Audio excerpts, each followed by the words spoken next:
अस्सलाम वालेकुम।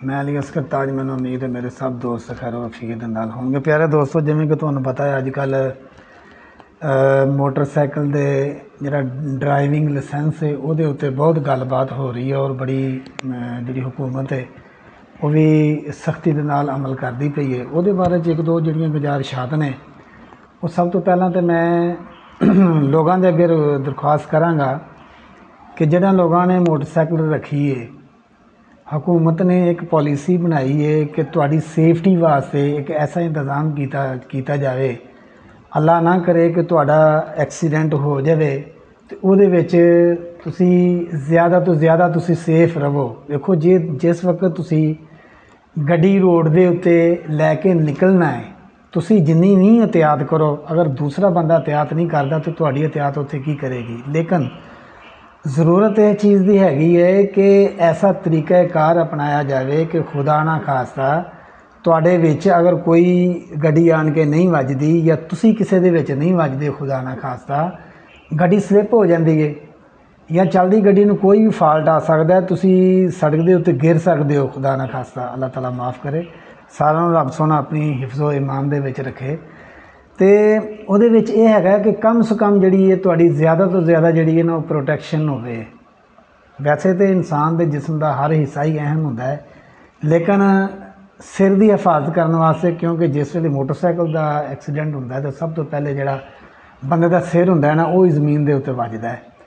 तो उन्होंने महफूज रखने वास्ते हुकूमत ने बेशक एक बड़ा ही ऐसा इकदाम किया है कि मोटरसाइकिल चलाने वालियां दे उत्ते ये पाबंदी लाई है कि तुसी जिन्नी देर तक हैलमेट नहीं पाउंदे उन्नी देर तक तुसी मोटरसाइकिल नहीं चला सकते। बड़ा ऐसा इकदाम है, काबिल तारीफ इंतज़ाम है, क्योंकि जदों दी मोटरसाइकिल आई है लोग उदों दी मोटरसाइकिल चला रहे हैं और यदी सेफ्टी की ज़रूरत महसूस हुई है तां ही इस इकदाम का हुक्म दिता है गौरमेंट ने। और एक गल दूसरी गल यह हैगी है कि जदों ये ज़रूरी है कि तुसी मोटरसाइकिल का ड्राइविंग लाइसेंस बनवाना है तो फिर तुसी मोटरसाइकिल चलानी है, तो फिर असी ड्राइविंग लाइसेंस क्यों नहीं बनाते। पहले की जिहड़ी गल सी, पहले की गल होर सी, वो इस वास्ते कि मोटरसाइकिल का लाइसेंस बनवाना होवे या कार का लाइसेंस बनवाना होवे पहले इंतहाई मुश्किल सी। इंज समझ लवो कि पहले तुसी लर्निंग लाइसेंस बनवाने वास्ते जाते सो, उहदे वास्ते कोई 60 दिन लगते सन, 2-3 महीनों तो बाद फिर तुसी या 40 दिनों तो बाद फिर तुसी अप्लाई करते सो, फिर तुहाडा जिहड़ा रैगूलर लाइसेंस बनता सी।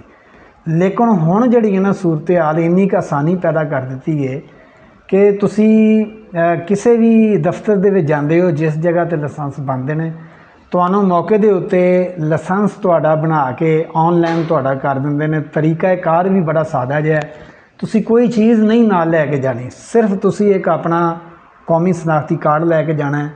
उत्ते तुसी जांदे हो, दरखास्त देंदे हो, दरखास्त भी वो आप ही टाइप करते हैं ऑनलाइन, और ऑनलाइन दरखास्त टाइप करने तो बाद फौरी तौर पर तुहाडा लर्निंग लाइसेंस बन जाता है और लर्निंग लाइसेंस बनने तो 5 मिनट बाद ही तुहाडा जिहड़ा एक्चुअल जिहड़ा लाइसेंस हुंदा है वो बन के ऑनलाइन हो जाता है। और जिस वेले ऑनलाइन हो जाए तुहाडे कोल उहदी कापी आ जाए, तुसी वायलेट तुहाडा कोई अहलकार तुहाडा चलान नहीं कर सकता, कोई ट्रैफिक वाला जिहड़ा हैगा तुहाडा चलान नहीं कर सकता, इस वास्ते कि तुहाडा लाइसेंस बन चुका है।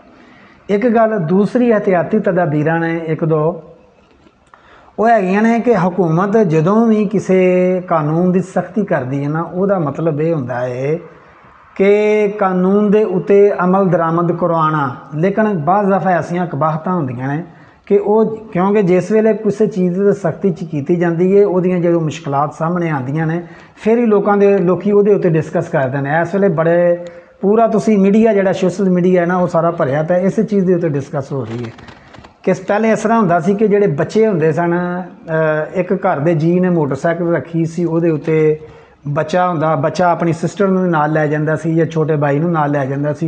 मोटरसाइकिल के उत्ते बच्चे जिहड़े ने स्कूल चले जाते सन या कॉलेज चले जाते सन। वो कॉलेज चले जाते क्यों चले जाते सन, मोटरसाइकिल नूं तरजीह क्यों देंदे ने? वो इस वास्ते देंदे ने कि हाले पूरे पंजाब दे विच नहीं, शहरी इलाकों के तो शायद होवे मगर पूरे पंजाब में इस तरह नहीं है। दही इलाके खास तौर पर जिन्ने भी स्कूल ने, जिन्ने भी कॉलेज ने, ਬਹੁਤ ਬੜੇ ਥੋੜ੍ਹੇ ਕਾਲਜ ਹੋਣਗੇ, ਬੜੇ ਥੋੜ੍ਹੇ ਸਕੂਲ ਹੋਣਗੇ ਜਿਨ੍ਹਾਂ ਨੇ ਟਰਾਂਸਪੋਰਟੇਸ਼ਨ ਵਾਸਤੇ ਆਪਣੀਆਂ ਗੱਡੀਆਂ ਰੱਖੀਆਂ ਹੋਣਗੀਆਂ। ਬਸੂਰਤ ਦੀ ਅਗਰ ਕਿਸੇ ਵੀ ਕਾਲਜ ਦੇ ਕੋਲ ਜਾਂ ਸਕੂਲ ਦੇ ਕੋਲ ਆਪਣੀ ਟਰਾਂਸਪੋਰਟੇਸ਼ਨ ਵਾਸਤੇ ਗੱਡੀਆਂ ਨਹੀਂ ਹੈਗੀਆਂ, ਬਲਕਿ ਲੋਕੀ ਆਪਣੀ ਮਦਦ ਆਪ ਦੇ ਤਹਿਤ ਹੀ ਸਕੂਲੇ ਜਾਂਦੇ ਨੇ ਔਰ ਆਪਣੀ ਮਦਦ ਤਹਿਤ ਤੇ ਆਪ ਹੀ ਸਕੂਲੋਂ ਵਾਪਸ ਆਉਂਦੇ ਨੇ। ਅੱਛਾ, ਸਕੂਲਾਂ ਕਾਲਜਾਂ ਦੀਆਂ ਗੱਡੀਆਂ ਨਹੀਂ ਹੈਗੀਆਂ। ਔਰ ਦੂਸਰਾ ਜਿਹੜਾ ਹਾਲੇ ਸਾਡੇ ਟਰਾਂਸਪੋਰਟ ਦਾ ਨਿਜ਼ਾਮ ਹੈ ਉਹ ਹਾਲੇ ਇੰਨਾ ਡਿਵੈਲਪ ਨਹੀਂ ਹੋਇਆ ਕਿ ਬੱਚੇ ਜਿਹੜੇ ਨੇ ਉਹ ਘਰੋਂ ਨਿਕਲ ਕੇ ਤੇ ਬੱਸ ਸਟਾਪ ਤੇ ਜਾਣ, ਬੱਸ ਦੇ ਉੱਤੇ ਬੈਠਣ ਤੇ ਚਲੇ ਜਾਣ। ਹੁਣ ਜਿੰਨੀਆਂ ਇਸ ਵੇਲੇ ਸ਼ਹਿਰ ਦੇ ਵਿੱਚ ਬੱਸਾਂ ਚੱਲਦੀਆਂ ਪਈਆਂ ਨੇ, ਬੱਸਾਂ ਦੀ ਇਹ ਸੂਰਤ ਹਾਲ ਹੈ ਕਿ ਸਵਾਰੀਆਂ ਇੱਕ ਦੂਸਰੇ ਨਾਲ ਗੁੱਤਮ-ਗੁੱਤਾ ਹੋਈਆਂ ਹੁੰਦੀਆਂ ਨੇ। ਤੁਸੀਂ ਪੰਜਾਬੀ 'ਚ ਕਹਿ ਲਓ ਕਿ ਸਵਾਰੀ ਤੇ ਸਵਾਰੀ ਚੜ੍ਹੀ ਹੁੰਦੀ ਹੈ, ਇੰਨੀਆਂ ਸਵਾਰੀਆਂ ਹੁੰਦੀਆਂ ਨੇ, ਵਿੱਚ ਪੈਰ ਧਰਨ ਦੀ ਵਿੱਚ ਜਗ੍ਹਾ ਨਹੀਂ ਹੁੰਦੀ। ਯਾਨੀ ਕਿ ਕਈ ਰੂਟ ਐਸੇ ਹੈਗੇ ਨੇ ਜਿਨ੍ਹਾਂ ਦੇ ਉੱਤੇ ਸਵਾਰੀਆਂ ਜ਼ਿਆਦਾ ਨੇ, ਬੱਸਾਂ ਉਹਨਾਂ ਦੇ ਉੱਤੇ ਥੋੜ੍ਹੀਆਂ ਨੇ। ਜਿਹੜੇ ਸਾਡੇ ਸਟੂਡੈਂਟ ਹਜ਼ਾਰਾਂ ਨੇ ਉਹ ਟਰੈਵਲ ਕਰਨ 'ਤੇ ਉਸ ਵੇਲੇ ਮਜਬੂਰ ਹੁੰਦੇ ਨੇ ਕਿ ਜਦੋਂ ਉਹਨਾਂ ਦੇ ਇਲਾਕੇ ਦੇ ਵਿੱਚ ਜਾਂ ਸਕੂਲ ਨਾ ਹੋਵੇ ਮੈਟ੍ਰਿਕ ਤੱਕ ਜਾਂ ਕਾਲਜ ਨਾ ਹੋਵੇ। ਹੁਣ ਇੱਕ ਬੱਚਾ ਹੈ, ਮੈਂ ਮਿਸਾਲ ਦਿੰਦਾ ਵਾਂ ਕਿ ਅਗਰ ਮਿਸਾਲ ਦੇ ਤੌਰ 'ਤੇ ਸ਼ਾਹਦਰਾ ਤੋਂ ਤੁਸੀਂ ਕਾਲਾਸ਼ਾਹ ਕਾਕੂ ਜਾਣਾ ਹੋਵੇ, ਕਾਲਾਸ਼ਾਹ ਕਾਕੂ ਅੱਗੇ ਕਿਸੇ ਪਿੰਡ ਦੇ ਵਿੱਚ ਇੱਕ ਬੱਚਾ ਰਹਿੰਦਾ ਹੈ, ਉਹਦੇ ਕੋਲ ਮਿਡਲ ਸਕੂਲ ਨਹੀਂ ਹੈਗਾ। ਫਰਜ਼ ਕਰ ਲਓ ਕਿ ਉਹ ਅੱਗੇ ਰਾਣਾ ਟਾਊਨ ਤੱਕ ਆ ਗਿਆ ਜਾਂ ਅੱਗੇ ਇਮਾਮੀਆ ਕਲੋਨੀ ਤੱਕ ਆ ਗਿਆ, ਮਿਡਲ ਸਕੂਲ ਤੱਕ ਉਹਨੇ ਰਸਾਈ ਹਾਸਲ ਕਰ ਲਈ। ਮਿਡਲ ਤੋਂ ਬਾਅਦ ਜ਼ਾਹਰ ਹੈ ਉਹਨੇ ਕਾਲਜ ਦੇ ਵਿੱਚ ਜਾਣਾ ਹੈ। ਅਗਰ ਕਾਲਜ ਦੇ ਵਿੱਚ ਜਾਣ ਵਾਸਤੇ ਉਹਦੇ ਕੋਲ ਨਜ਼ਦੀਕ ਕਾਲਜ ਨਹੀਂ ਹੈਗਾ ਔਰ ਇਸ ਪੂਰੇ ਇਲਾਕੇ 'ਚ ਨਹੀਂ ਹੈਗਾ, ਬੜਾ ਵਸੀਹ ਇਲਾਕਾ ਹੈ। ਔਰ ਜਦੋਂ ਉਹਦੇ ਵਿੱਚ ਕਾਲਜ ਨਹੀਂ ਹੈਗਾ, ਕਾਲਜ ਤੇ ਫਿਰ ਉਹਨੇ ਜਾਣਾ ਹੀ ਜਾਣਾ ਨਾ, ਅਗਰ ਉਹਨੇ ਪੜ੍ਹਨਾ ਹੈ। ਅਗਰ ਉਹਨੇ ਪੜ੍ਹਨਾ ਨਹੀਂ ਹੈਗਾ ਤੇ ਫਿਰ ਨਾ ਉਹਨੂੰ ਕਾਲਜ ਦੀ ਜ਼ਰੂਰਤ ਹੈ ਨਾ ਉਹਨੂੰ ਸਕੂਲ ਦੀ ਜ਼ਰੂਰਤ ਹੈ। ਇਸ ਵਾਸਤੇ ਜਿਹੜੇ ਬੱਚੇ ਹਿੰਮਤ ਕਰਦੇ ਨੇ, ਉਹਨਾਂ ਦੇ ਮਾਂ ਪਿਓ ਉਹਨਾਂ ਦੀ ਹਿੰਮਤ ਕਰ ਦਿੰਦੇ ਕਿ ਨਹੀਂ, ਅਸੀਂ ਹਰ ਹਾਲ ਦੇ ਵਿੱਚ ਆਪਣੇ ਬੱਚਿਆਂ ਨੂੰ ਪੜ੍ਹਾਉਣਾ ਹੀ ਪੜ੍ਹਾਉਣਾ ਹੈ। ਅਤੇ ਉਹ ਫਿਰ ਕੋਸ਼ਿਸ਼ ਕਰਦੇ ਨੇ ਕਿ ਔਖਿਆਂ ਸੌਖਿਆਂ ਹੋ ਕੇ ਆਪਣੇ ਬੱਚਿਆਂ ਨੂੰ ਗੱਡੀਆਂ ਲੈ ਦਿੰਦੇ ਨੇ, ਮੋਟਰਸਾਈਕਲਾਂ ਲੈ ਦਿੰਦੇ ਨੇ। ਉਹਦੇ ਵੀ ਗੌਰਮੈਂਟ ਦੇ ਕੋਲ ਕਈ ਹੱਲ ਨੇ, ਕਿਉਂਕਿ ਗੌਰਮੈਂਟ ਦੇ ਵਿੱਚ ਇੰਤਹਾਈ ਪੜ੍ਹੇ ਲਿਖੇ ਔਰ ਇੰਤਹਾਈ ਸਿਆਣੇ ਲੋਕ ਬੈਠੇ ਹੁੰਦੇ ਨੇ। ਇਹਦੇ ਉੱਤੇ ਤੁਸੀਂ ਗੌਰ ਫਰਮਾਓ। ਅਗਰ ਤੁਸੀਂ ਇਹਦਾ ਕਿਸੇ ਤਰੀਕੇ ਦਾ ਵੀ ਕੋਈ ਸੋਲੂਸ਼ਨ ਕੱਢ ਸਕਦੇ ਹੋ, ਨਜ਼ਦੀਕ ਕਾਲਜ ਬਣਾ ਦਿਓ, ਨਜ਼ਦੀਕ ਜਿਹੜੇ ਨੇ ਉਹ ਤੁਸੀਂ ਹਾਈ ਸਕੂਲ ਬਣਾ ਦਿਓ, ਇਹ ਵੀ ਹੋ ਸਕਦਾ ਹੈ। ਦੂਸਰੀ ਸੂਰਤ ਵਿੱਚ ਜਿਹੜੇ ਦੂਰ ਸਕੂਲ ਨੇ ਉਹਨਾਂ ਦੀਆਂ ਬੱਸਾਂ ਵੀ ਹੋ ਸਕਦੀਆਂ ਨੇ, ਜਿਹੜੇ ਕਾਲਜ ਨੇ ਉਹਨਾਂ ਦੀਆਂ ਵੀ ਬੱਸਾਂ ਹੋ ਸਕਦੀਆਂ ਨੇ, ਸਕੂਲਾਂ ਦੀਆਂ ਵੀ ਬੱਸਾਂ ਹੋ ਸਕਦੀਆਂ ਨੇ।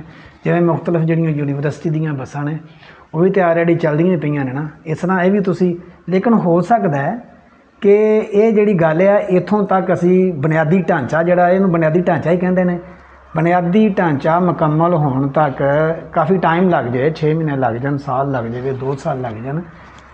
ਲੇਕਿਨ ਉਨੀ ਦੇਰ ਤੱਕ ਜਿਹੜੇ ਸਾਡੇ ਸਕੂਲ ਦੇ ਬੱਚੇ ਨੇ, ਜਿਹੜੇ ਪੜ੍ਹਨਾ ਚਾਹੁੰਦੇ ਨੇ, ਜਿਹੜੇ ਆਪਣੇ ਸਕੂਲਾਂ ਜਾਣਾ ਚਾਹੁੰਦੇ ਨੇ, ਉਹਨਾਂ ਦਾ ਕੋਈ ਨਾ ਕੋਈ ਇੱਕ ਐਸਾ ਹੱਲ ਕੱਢੋ ਕਿ ਬੱਚਿਆਂ ਦੇ ਉੱਤੇ, ਇੱਕ ਬੱਚਾ ਮੈਟ੍ਰਿਕ ਦਾ ਹੈ ਜਾਂ ਉਹ FSC ਕਰਦਾ, FA ਦੇ ਵਿੱਚ ਪੜ੍ਹਦਾ ਪਿਆ, ਤੁਸੀਂ ਉਹਨਾਂ ਦਾ ਅਗਰ ਉਹਨੂੰ ਫੜ ਕੇ ਉਹਦਾ ਤੁਸੀਂ ਚਲਾਨ ਕਰਦੇ, ਬਲਕਿ ਚਲਾਨ ਨਹੀਂ, ਤੁਸੀਂ FIR ਤੁਸੀਂ ਉਹ 'ਤੇ ਦਰਜ ਕਰ ਦਿਓਗੇ, ਉਹਦਾ ਫਿਊਚਰ ਖ਼ਰਾਬ ਹੋ ਜਾਏਗਾ। ਵਾਲਦੈਨ ਵੀ ਜਿਹੜੇ ਨੇ ਉਹ ਵੀ ਪਰੇਸ਼ਾਨ ਹੋਣਗੇ। ਮੇਰੀ ਹਕੂਮਤ ਦੇ ਅੱਗੇ ਅਪੀਲ ਹੈ ਕਿ ਮਿਹਰਬਾਨੀ ਫਰਮਾਓ, ਇਹਦੇ ਉੱਤੇ ਕੋਈ ਨਾ ਕੋਈ ਜ਼ਰੂਰ ਗੌਰ ਫਰਮਾਓ।